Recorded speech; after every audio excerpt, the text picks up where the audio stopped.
বাড়িতে আগে তে বোগামের সম্পর্কে তার মাকে বলে রেখেছিল। জিমিনের দিদির বিয়েতে যখন বোগামের সাথে পরিচয় হয়েছিল তখনই তার মাকে বলে রেখেছিল। এই সব কথাই তার মাকে বলে। তেদের পরিবার সেকেলে হওয়ার সুবাদে মেয়েদের ছেলেদের সঙ্গে মেলামেশা করা ঠিক পছন্দ করে না। সেদিনও তাই কলেজ থেকে ফিরে তেজ যে বোগামের সঙ্গে তার রাস্তায় দেখা হয়েছিল তার মাকে বলে দিল, সঙ্গে এটা বলল যে সে বোগামকে ওদের বাড়িতে আসতে আমন্ত্রণ জানিয়েছে। এই কথা শুনে তের মা বলল, তুই ভালোই করেছিস, রাস্তায় ওভাবে ছেলেদের সাথে কথা বলতে দেখলে এসব কথা যদি তোর বাপ ঠাকুরদার কানে যায় তাহলে কেলেঙ্কারি কাণ্ড বাঁধাবে। তার থেকে ভালো ঘরে এসে কথা বলুক, তাহলে আর কেউ কিছু মনে করবে না। আসলে আমাদের মেয়েদের অনেক কিছু ভেবে চিন্তে চলতে হয়, যেখানে আমাদের পরিবারই অনেকটা পুরানো পন্থার উপর বিশ্বাসী। আমি তো এমনিই বলেছি বোগামদা কি সত্যি আসবে আমাদের বাড়িতে, আমি তো সৌজন্যের খাতিরে বলে দিয়েছিলাম।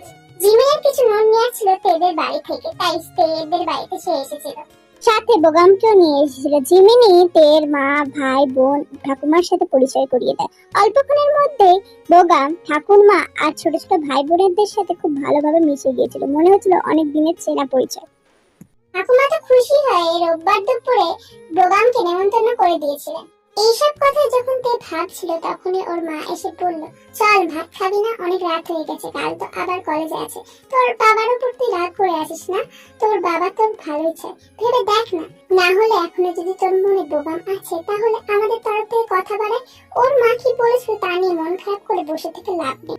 বোগাম তো তোকে ভালোবাসে, এখনো বিয়ে করতে চায়। আমি না হয় বোগামের মাকে বোঝাবো, বোঝালে হয়তো বুঝবে উনি।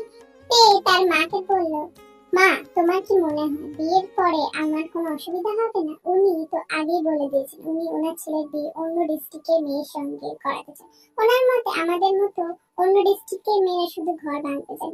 ওনার ধারণা ওনার ছেলেকে বোধহয় আমি ওনার কাছ থেকে কেড়ে নেব। এই মানসিকতা নিয়ে তোমার মনে হয় বিয়ের পর উনি আমার সাথে ভালোভাবে থাকতে পারবে? আমি ওনার কাছ থেকে ওনার ছেলেকে কেড়ে নিচ্ছি। আমি জানি বোগাম হায়দ্রাবাদে থাকে, অনেক দূরে। বিয়ের পর আমরা ওখানেই থাকবো, কিন্তু দূরে থাকলে যদি মনের মিল না থাকে, যদি একজন সবসময় তোমাকে নিজের প্রতিনিধি বলে মনে করে, সে সবসময় তোমার জীবনে কিছু না কিছু ভাবে অসুবিধার সৃষ্টি করতে পারে। আর মা, আমি তো কোনোদিনও চাইনি বোগাম ওর মার কাছ থেকে দূরে থাক। যদিও বোগাম বলেছিল আমার সাথে বিয়ে করে ও আমাকে খুব সুখে রাখবে, ও সবসময় চেষ্টা করবে আমার যাতে অসম্মান নয়।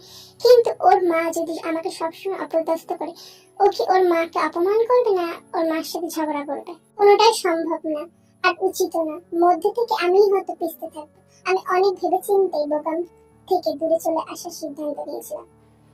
3 বছর হয়ে গেল আমি বোগামের সাথে দেখা করিনি। মাঝে মধ্যে ফোন করে, কিন্তু যতদূর পারি এড়িয়ে চলার চেষ্টা করি। আজও ফোন করেছিল, অনেক বুঝিয়েছে আমায়, কিন্তু আমি বললাম আমার পক্ষে সম্ভব না।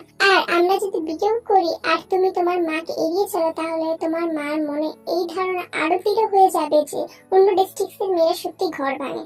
তাহলে কি আমরা জাংকুকের সঙ্গে কথাবার্তা চালাই? আমাকে আরেকটু সময় দিয়ে দাও। আমি আমার সবকিছু আমার ক্যারিয়ারের উপর দিতে চাই। নিজেকে যত ব্যস্ত রাখবো আমি তত তাড়াতাড়ি অতীতকে ভুলতে পারবো। তারপর হয়তো কোনো নতুন জীবন শুরু করার কথা ভাবতে পারবো। একটু সময় দাও না তুমি। তুমি তো সবটাই জানো।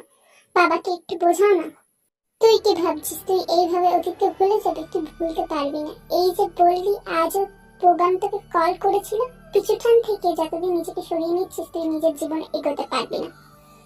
তাই বলি বোগামের সাথে যদি তুই কোনো সম্পর্ক রাখতে না চাস তাহলে বোগামের সঙ্গে আর কথা বলিস না।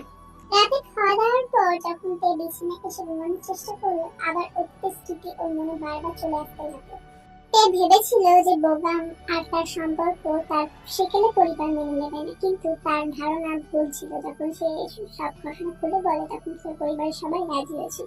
বোগামের চরিত্রটা এমন ছিল যে সবাই তাকে কাছে টেনে নেয়। তের পরিবার বোগামকে খুব ভালোবেসে ফেলেছিল, তাই তের পাত্র হিসেবে বোগামকে খুব সহজে তারা গ্রহণ করে নিয়েছিল। কিন্তু তে কখনো ভাবতে পারেনি বোগামের মা তাকে অপছন্দ করবে। বোগামের মা এসেছে শুনে তের পরিবার একদিন দুপুরে খাওয়া নেমন্তন্ন করেছিল তাদের। যেহেতু তারা উত্তর 24 পরগনা ডিস্ট্রিক্ট থেকে বিলং করে, তাই উনি চান ওনার ছেলের বউ ওখান থেকেই হোক। তের মা তখন আর কিছু বলল না। সেদিন বিকেলে বাড়ি যাওয়ার পথে বোগাম তার আর তের সম্পর্কের কথা বলেছিল। তখন তার মা বোগামকে স্পষ্টভাবে জানিয়ে দেয় যে বিয়ে করার কথা যেন সে ভুলে যায়। অনেক মানুষের উপমা দিয়ে বলেছিল এরা নাকি ঘর ভাঙে।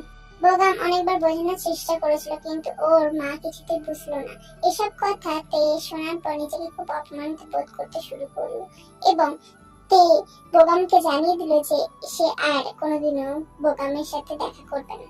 তে এসব কথা তার মাকে জানিয়েছিল যে সে আজকের পর থেকে বোগামের সঙ্গে কোনো সম্পর্ক রাখবে না। আসলে তের আত্মসম্মানে আঘাত লেগেছিল, যেটা সে কোনো মতে সহ্য করতে পারছিল না। আমি কথা ভাবতে ভাবতে অনেক রাত হয়ে গেছিল ঘুমোতে, তাই সকালে অ্যালার্ম ঘড়ি বাজার পর চোখ খুলতে পারলো না। মা এসে ডাক দেয় ঘুম ভাঙলো। ঘড়িতে দেখলো সকাল 7টা বেজে গেছে। মাকে বলল, মা এত দেরি করে কেন ডাকলে? একটু আগেই তো ডাকতে পারতে। কিচ্ছু হবে না, তুই যা, গিয়ে স্নান করে আর ভাত খেয়ে টিফিন ব্যাগে ঢুকিয়ে দিচ্ছি, কলেজের জন্য বেরিয়ে পড়। এ তাড়াহুড়ো করে স্নান করে ভাত খেয়ে রেডি হয়ে গেল কলেজের জন্য। যাওয়ার সময় সে এখনো বাবার সাথে চলে যায়। বলছি কি তেমা, আজকে আর কলেজ থেকে বাড়ি যেতে হবে না, দোকানে চলে আসিস, তোর মাও চলে আসবে দোকানে। তোদের পুজোর জামা কাপড় কেনাকাটা একবার হয়ে যাবে, সবার কেনাকাটাও একবারে তোরা করে নিস। ঠিক আছে, কলেজ থেকে ফেরার পথে আমি সোজা দোকানে চলে আসবো।